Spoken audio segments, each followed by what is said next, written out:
The content of this podcast has not been evaluated by Health Canada or the FDA. It is educational in nature and should not be taken as medical advice. Always consult a qualified medical professional to see if a diet, lifestyle change, or supplement is right for you.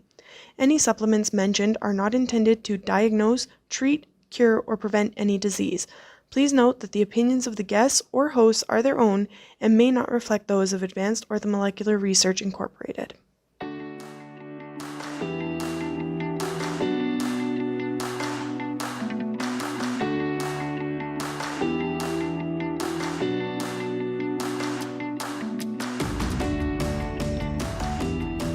Welcome to Supplementing Health, a podcast presented by Advanced Orthomolecular Research.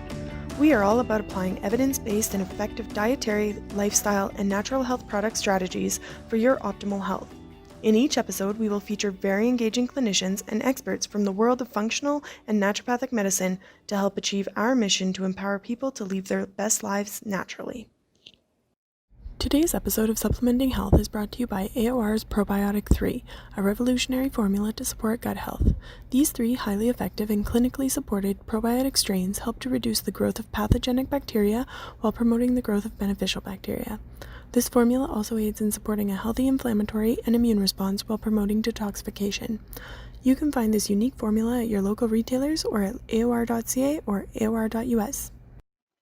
Hello and welcome back to Supplementing Health. I'm your host, Cassie Price, and today I am joined by Jess Stupak from Nourish with Jass. She joins us as a certified holistic nutritionist from Kelowna, BC, and helps women beat the bloat for good. Welcome, Jess, and thank you for joining us. Thank you so much for having me. I'm so excited. So do you want to start by telling our listeners a little bit about yourself and what got you started on your journey in nutrition and health and wellness? Yeah, for sure. So as you said, Cassie, I am a certified nutritional practitioner, and I actually just moved to Vancouver. So now I'm in Vancouver. We've just been here for not even a month. I'm originally from Ontario, but what kind of got me started in my health journey was a few years ago. Well, to be honest, most of my childhood, I suffered with really bad migraines and headaches.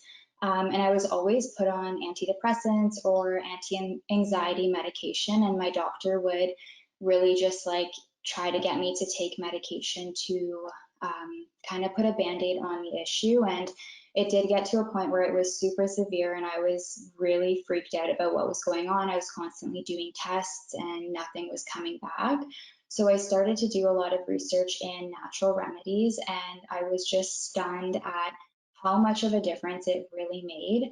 So that's kind of what got me into nutrition. I ended up going to school for it, and I don't really think with what I'm doing today, I don't think it really came to me until I was finishing school, because about 3 months into finishing school, I ended up getting the worst skin issues I've ever had in my life.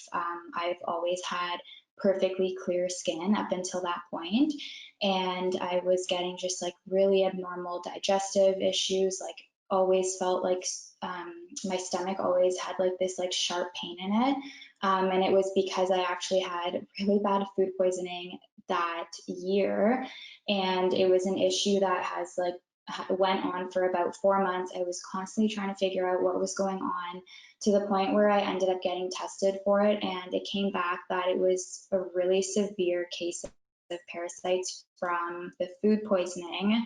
And because I didn't resolve it in that time, it just kept getting worse and worse. It was a Candida and parasite overgrowth. So I started doing a parasite cleanse. Within 3 months, my skin was literally back to normal. My digestion was back to normal. And I think that that was like the moment when I realized like that nutrition was so much more to me, and I wanted to not just help people feel better in their holistic journey, but to really take people from the way I felt in that present moment to how I feel now. And I just have like a whole new absolute respect and love for what I do right now. So yeah, that's a bit about myself and kind of where I'm at right now. Awesome. So you mentioned Candida overgrowth. Do you mind going into detail about that a little bit more for the listeners that have maybe heard the word but aren't really sure of what it is? Yeah, so I feel like Candida is definitely something that isn't talked about a lot. Neither are like parasitic infections. So I feel like a lot of people are really new to this, and it does take quite a bit of like research to get people to really understand it. But Candida is an overgrowth of yeast in the body. And this is actually pretty normal and really important for the body because it creates inflammation around our organs to essentially protect them from anything else that could happen, like disease, cancer, or any potential abnormalities. However, most of us who have Candida, which is a pretty high percentage, have it at a place where it's a complete overgrowth and can cause a ton of different issues. And this actually happens because of like high stress lifestyles, high sugar and dairy diets, medication, birth control, or antibiotic use. A lot of that stuff can really help Candida thrive because Candida thrives in an acidic environment. And for most of us in today's society, we're living high stress lives and eating the standard American diet. So when you're working with clients, what are some of the signs that trigger you to consider a Candida cleanse for them? So I would say there's quite a few signs, and for anyone who's listening, you'll probably think, "Oh my gosh, I have all of these," because they're super common. And I just want to say, like, if you are listening to this and you're thinking, "Okay, maybe this is a Candida overgrowth," keep in mind that it also really depends on everything else that's going on in your body and your lifestyle. But some of the most common symptoms that I hear in practice and really trigger me to think that a Candida cleanse is necessary would be brain fog, skin abnormalities like eczema, especially on the face, and especially if it's coming kind of out of nowhere. Tinea is so common these days. I've weirdly enough have been getting so many requests from clients wanting to work with me because of tinea on their body. So that's a really common one, as well as fatigue, headaches, severe sugar cravings. And the one I would say that would be the most common is actually yeast infections in women. If you are someone who is prone to yeast infections, I would highly suggest looking into a Candida cleanse. And do you often see parasites and Candida go hand in hand, or do you kind of treat them as separate instances? Yeah, absolutely. So, for any of my clients who have a potential parasite and Candida issue at the same time, I'll do a parasite cleanse because they do work really similarly. And if you ever think that parasites and Candida are the issue, you're not sure which one it is, it's always a good idea to do a parasite cleanse because they are super similar. But parasite cleanses can actually kill Candida in the process. So for those who have done a parasite cleanse, when you're done the parasite cleanse, you typically end up having Candida just because of the residue after going through that pretty intense cleanse. So it's important to just keep in mind if you're doing a parasite cleanse, it will take you some time to finish off with Candida cleanse, as well as you want to make sure you do a gut healing protocol after that to just heal the gut after doing these cleanses. Okay, so how long does usually cleansing that sort of either parasite or Candida, is there a certain amount of time that most people should be prepared to go through a cleanse for? I would say like it definitely obviously depends on each person and what symptoms you're having, how long you've had it, and how much effort you can put into the cleanse. The cleanse is super intense. So I always say if you are going to go into it, just make sure you're in a really good state, that you're not too stressed at work or you don't have too many lifestyle changes going on, because it is going to be quite intensive. So I would say parasite cleansing, you want to give yourself, I would say, at least 2 months because they are definitely a lot harder to get rid of. And then with a Candida cleanse, I would say 4 to 6 weeks is usually enough for the average person. And what are some of the keys to a successful cleanse that you would recommend for people? Yeah, so I would say there's quite a few. The first one being honestly reducing stress as much as possible. Candida and parasites actually thrive in a stressed environment. And I can say this just from experience, my symptoms got 10 times worse when I was finishing up school and in the most stress I've been that year. And I really noticed that my symptoms just, they were so much worse. So being in a place where you can really put yourself first, reduce stress as much as possible, and just really look at this cleanse as something that you get to do versus you having to do.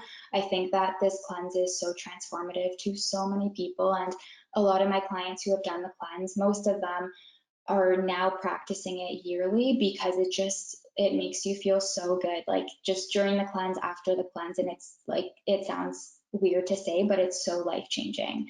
But I would say, so reducing stress is number one. And meal prepping your food is something that I highly recommend. I think it's so hard to do this cleanse if you're not meal prepping and like planning ahead. So with the cleanse, what you want to do is have a really low sugar diet. So any, like, I would say any artificial, natural, as well as like any sugars in the diet, white, brown, even like maple syrup and honey, trying to keep those as low as possible, taking dairy out as well as gluten, and lots of fungus forming foods. So mushrooms, cashews, pine nuts, and peanuts. And that kind of leaves you with a lot of time to figure out what you can eat. So it's just important to meal prep so that you are like, you're just ready to, take out food from the fridge and be able to make a meal from there. A lot of the foods that I have during my cleanses are sweet potatoes, good sources of protein, so eggs, chicken, lentils, and then lots and lots of greens. So meal prepping is so important. Another one that I would say is hydration. Hydration is so important because when you're doing a cleanse, not only are you taking out bacteria and infection out of the body, you're actually also taking a lot of vitamins and minerals out of the body. So it's important to hydrate, but also take vitamins and minerals that are going to remineralize the body. So personally, something that is always on my protocol for myself and my clients is actually AOR's Advanced B complex, because it really helps to rehydrate and remineralize the body. And the last one I would say is just like letting people around you know that you're doing this cleanse, so that if you are going out, they're aware that you may not be able to eat everything that's out there. And I just think accountability is so important. Even for myself, like I actually see a nutritionist for Candida and parasite cleansing, because that accountability is so crucial to me, because it is a cleanse that, again, you have to put a lot of time into to really to make it successful. And once you've finished your cleanse, do you suggest kind of a maintenance diet at all, or go back to sort of normal, for a lack of a better term? Yeah, so I would say it's so important to finish your cleanse, and then what you can do is reintroduce foods back into your diet one at a time. So, for example, when you finish the cleanse, you can bring in, let's say, quinoa for the first 3 days and see how your body feels, always starting with a small amount. So about, I would say, a quarter of a cup if you want to measure it. I don't think you really need to, but just starting small. So just in case, like you just don't want to get a reaction from it. But I would definitely say like trying an elimination diet would be best.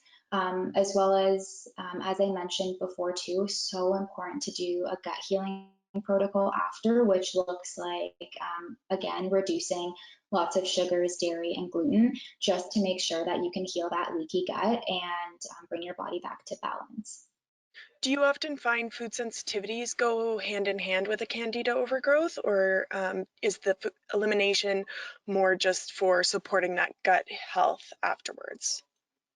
Yeah, so good question. And this is actually a really cool realization.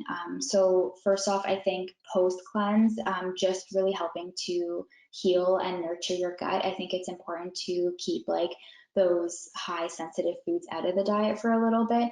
But what I actually often say to people is if you are going to get an allergy test done and you think it may be Candida or parasites, I actually recommend doing the Candida and parasite cleanse before getting an allergy or a sensitivity test done, because most of the time, all of the foods that you were supposed to take out of the diet during the cleanse will come up as sensitive.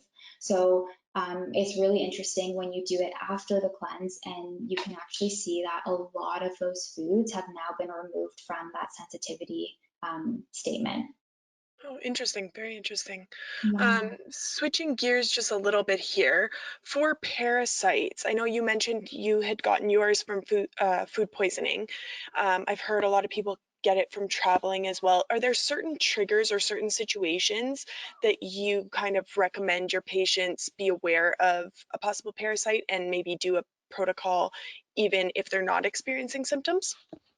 Yeah, so kind of like, are you asking for like possible causes maybe? Yeah, yeah. Okay.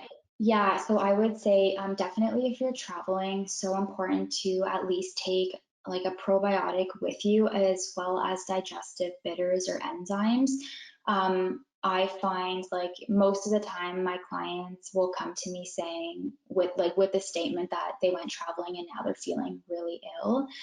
So travel, like just be super careful when you're out and traveling. Like really try to be mindful of what you're eating.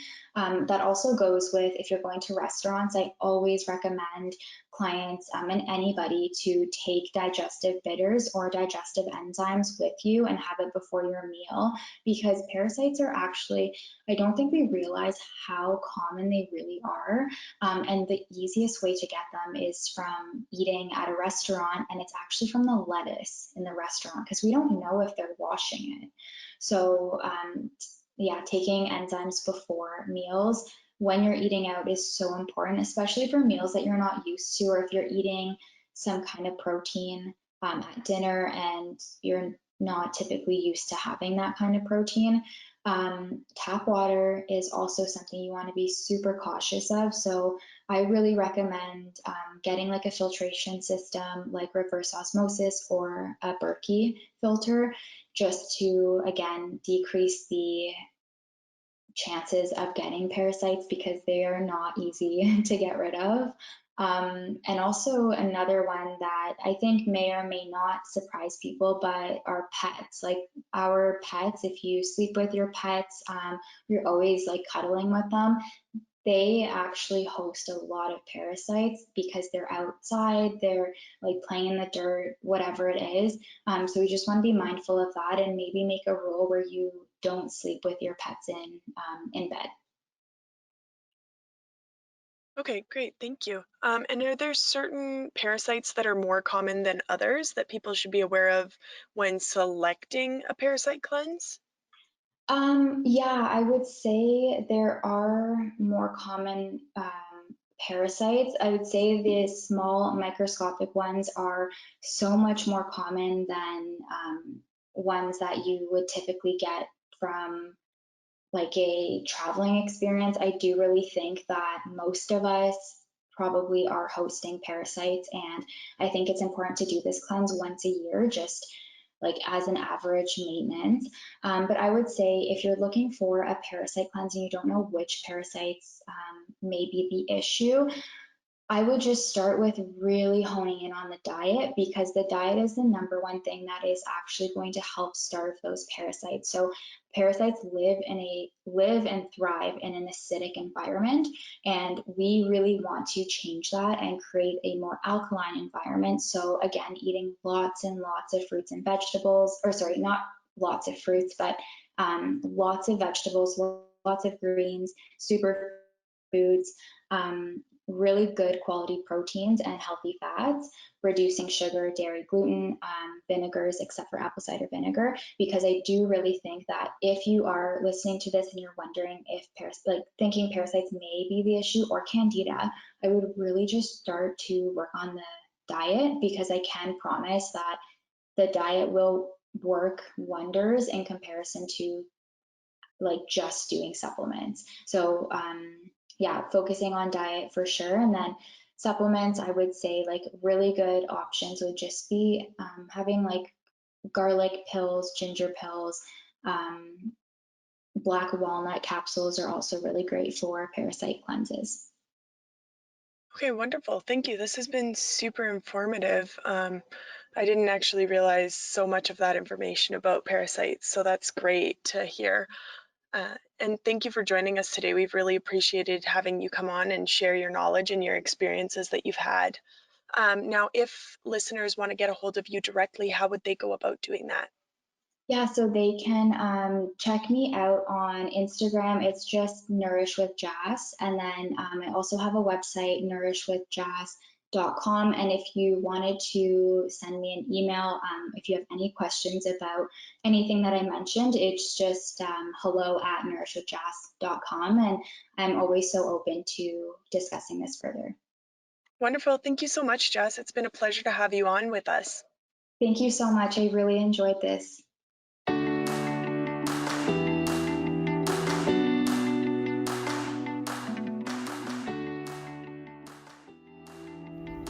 Thank you for listening to Supplementing Health. For more information about our guests, past shows, and future topics, please visit aor.ca/podcast or aor.us/podcast. Do you have a topic you want us to cover? We invite you to engage with us on social media to request a future topic or email us at marketing@aor.ca. We hope you tune in again next week to learn more about supplementing your health.